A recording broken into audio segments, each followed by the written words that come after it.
6 ரொட்டீனுமே compulsory நீங்கள் போட்டு முடிச்சிட்டிங்கன்னா உங்களுக்கு வந்துட்டு அடுத்தடுத்த ப்ராப்ளம் உங்களுக்கு வந்துட்டு வராது. ஓகேங்களா? ஸோ அதனால் வந்துட்டு மோஸ்ட்டாக இந்த மாதிரி ட்ரை பண்ணுங்கள். என்கிட்ட எதுவுமே இல்லை, நான் ஒரு 4 ஆடு 5 ஆடு தான் வச்சுருக்கேன், ஒரு 10 ஆடு தான், ரொம்ப சிம்பிளாக தான் நான் பண்ணிக்கிட்டு இருக்கேன் அப்படின்னு நினைக்கிறவங்க ஸ்ட்ரெயிட்டாக நீங்கள் வெட்டரி ஹாஸ்பிட்டலுக்கு போய்ட்டு இந்த 2 மருந்தை மட்டும், தட்டை புழுக்கம் உருண்டை புழுக்கான மருந்தை மட்டும் நீங்கள் வாங்கிட்டு வந்து நீங்கள் போட்டுக்கலாம். ஓகேங்களா?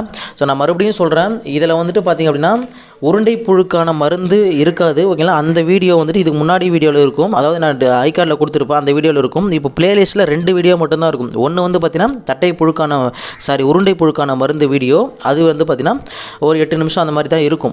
அதாவது என்ன அப்படின்னா முதல் 25 நாட்களுக்கு என்ன மருந்து போடணுமோ அது மட்டும் தான் அந்த வீடியோவில் இருக்கும்.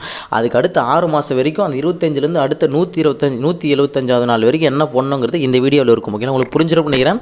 இப்போ கம்ப்ளீட்டாக இந்த வீடியோ நீங்கள் பார்க்கும்போது உங்களுக்கு என்னென்ன மருந்து போடணும் அப்படிங்கிறது உங்களுக்கு கம்ப்ளீட்டாக தெரிஞ்சிடும். ஓகேங்களா? ஸோ இப்போது பெரிய ஆடுகளுக்கு நீங்கள் என்ன பண்ணணும் அப்படின்னா, பெரிய ஆடுகளுக்கு வந்துட்டு எந்த மாதிரி மருந்து நீங்கள் கொடுக்கலாம் அப்படின்னு கேட்டிங்க அப்படின்னா, பெரிய ஆடுகள் கம்ப்ளீட்டாக வேறு மாதிரி இருக்கும். அது வந்துட்டு பார்த்தீங்கன்னா இன்னொரு வீடியோவில் நான் சொல்கிறேன், பெரிய ஆடுகளுக்கு என்ன மாதிரி மருந்து போடணும், அது என்ன மருந்து போடணும், எப்படி இருந்தால் குடற்புழு நீக்கம் போடணும், அதை பற்றிலாம் டீட்டெயிலாக நான் அந்த வீடியோவில் சொல்கிறேன். இதில் போட்டால் உங்களுக்கு வந்து குழம்பிடும். இது ஒரு குட்டி பிறந்து 6 மாதம் வரைக்கும் என்னென்ன மருந்து கொடுக்கணுங்கிறது தான் இந்த வீடியோ. ஓகேங்களா? ஸோ புரிஞ்சிருக்கும் நினைக்கிறேன். இதில் வேறு ஏதாச்சும் டவுட் இருந்துச்சு அப்படின்னா கீழே வந்துட்டு கமெண்ட்டில் கேளுங்க. இல்லை என் கூட பர்சனலாக வந்துட்டு நீங்கள் சேட் பண்ணணும் அப்படின்னு நினச்சிங்க அப்படின்னா நம்மளுடைய இன்ஸ்டாகிராம் ஐடி PS Farmers 1. ஓகேங்களா?